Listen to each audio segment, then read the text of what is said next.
This is the Loudon Nelson Center, considered Moscow West. This is where Gary Patton, Leon Panetta, Mike Rotkin expressed their love, appreciation, and solidarity with former communist organizer Dorothy Baskin and Hugh DeLacy. In their proclamation, these liberals refer to themselves as comrades. Of course, DeLacy wasn't just a common street communist. He had connections with Agnes Smidley, Frederick Vanderbilt Field, and Gunther Stein.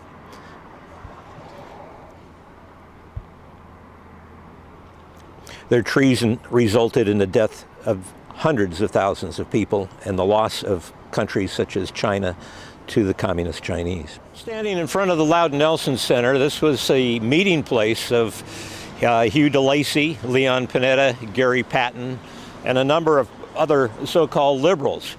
And this was sometime after Leon Panetta had already been involved with the Rockefeller network and organization under the United States Senator Kuechel.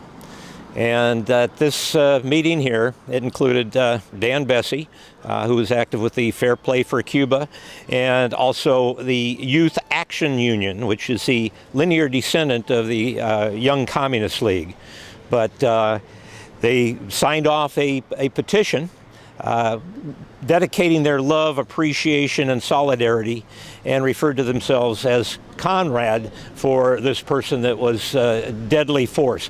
When Hugh DeLacy died, he left all of his tools and instruments that he had left with him to communist Castro. And that's the story.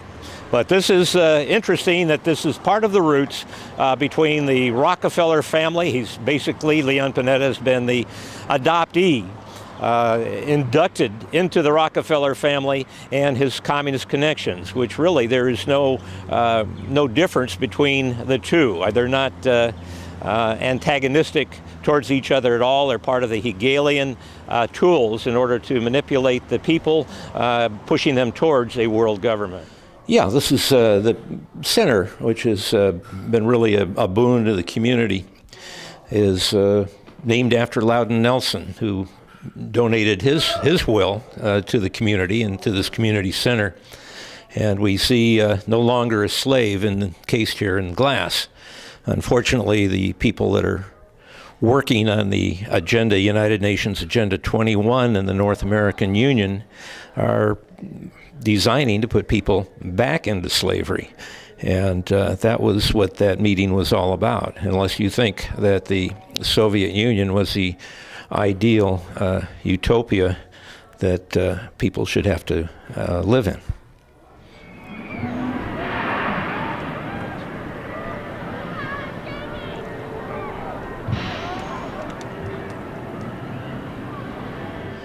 Yeah, everybody here is having fun. It's one of the most beautiful places in the world. But many of them are clueless. The newspapers over the decades has been controlled for a while by the Wall Street Journal, which is Ottaway News Services.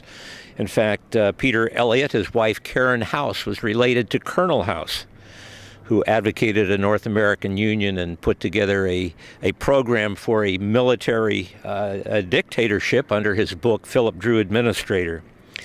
The Republican Rockefeller editor for the newspaper during that time is Bruce McPherson. He is to this day working under Rockefeller auspices. The California Forward, which is an extension of Common Cause, is one of the organizations lobbying for a North American Union and the uniformation or the reform of California Constitution to make it more acceptable to the world cartels. Presently, the Bill Gates Foundation, Bill and Melinda Gates, are both members of the Bilderberger Society, and they presently own the Santa Cruz Sentinel, the Monterey Herald, and the San Jose Mercury. When Bruce McPherson was the editor, his chief columnist for the seniors in this community, which is a retirement center, was a man by the name of Claude Pepper. And U.S. News and World Report said Pepper is foremost advocate of the Russian policy, specializing in pro-Soviet propaganda.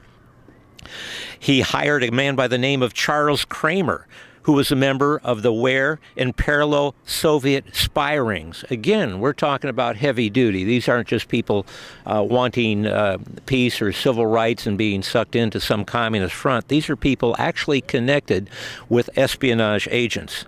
And of course, they've always endorsed Leon Panetta to be as a member of Congress when his congressional races came up, and they have always promoted people like John Laird to the state assembly. But the difference between the Republicans and Democrats is artificial, just as the difference between the communists and the multinationals.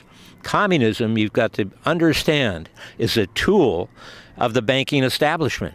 Communism isn't there to overthrow the banking establishment. It is a tool of the banking establishment to impose slavery, a world government under a United Nations modulated, controlled situation where people are merely human resources.